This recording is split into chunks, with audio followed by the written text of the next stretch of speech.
സഹകരണ ജോയിന്റ് രജിസ്ട്രാർക്ക് ഓഫീസിലെത്തി സ്വീകരണം നൽകിയ സംഭവത്തിൽ കോൺഗ്രസ് നേതാക്കൾക്ക് DCCയുടെ കാരണം കാണിക്കൽ നോട്ടീസ്.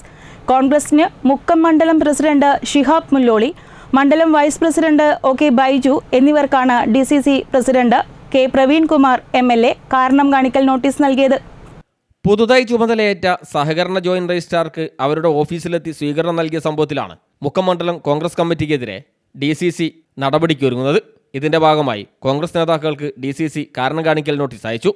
കോൺഗ്രസ് മുക്കം മണ്ഡലം പ്രസിഡന്റ് നിഷാബ് മുല്ലോളി, മണ്ഡലം വൈസ് പ്രസിഡന്റ് OK ബൈജു എന്നിവർക്കാണ് DCC president K Praveenkumar MLA കാരണം കാണിക്കൽ നോട്ടീസ് അയച്ചത്. കോഴിക്കോട് സഹകരണ സംഘം ജോയിന്റ് രജിസ്ട്രാറായി ചുമതലയേറ്റ ഉദ്യോഗസ്ഥയെ ഓഫീസിലെത്തി സ്വീകരണം നൽകി ഷാൾ അണിയിച്ചത് സമൂഹമാധ്യമങ്ങളിൽ പങ്കുവച്ചതും മാധ്യമങ്ങൾ റിപ്പോർട്ട് ചെയ്തതും വഴി പാർട്ടിക്കും സർക്കാരിനും വലിയ തോതിൽ അവമതിപ്പുണ്ടാക്കി. സർക്കാർ ഓഫീസുകളുമായി ബന്ധപ്പെട്ട പെരുമാറ്റച്ചട്ട ലംഘനം വഴി ഉദ്യോഗസ്ഥ പ്രതിസന്ധിയിലാണെന്നും നോട്ടീസിൽ പറയുന്നു.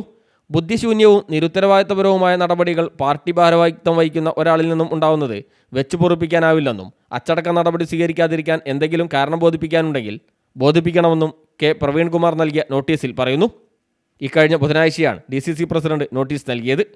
കോഴിക്കോട് സഹകരണ സംഘം ജോയിന്റ് രജിസ്ട്രാറായി ചുമതലയേറ്റ ഉദ്യോഗസ്ഥയെ കഴിഞ്ഞ വെള്ളിയാഴ്ചയാണ് ഇരുവരും ഓഫീസിലെത്തി ഷാളണിയിച്ച് സ്വീകരണം നൽകിയത്. ഷാളണിയിക്കുന്ന ചിത്രം സഹിതം ഇരു നേതാക്കളും ഫേസ്ബുക്കിൽ കുറിപ്പിട്ടതോടെയാണ് സംഭവം പുറത്തായത്. സംഭവം വിവാദമായതോടെ ഇരുവരും സമൂഹമാധ്യമത്തിൽ നിന്ന് പോസ്റ്റ് പിൻവലിക്കുകയും ചെയ്തിരുന്നു. News bureau, Mukkam.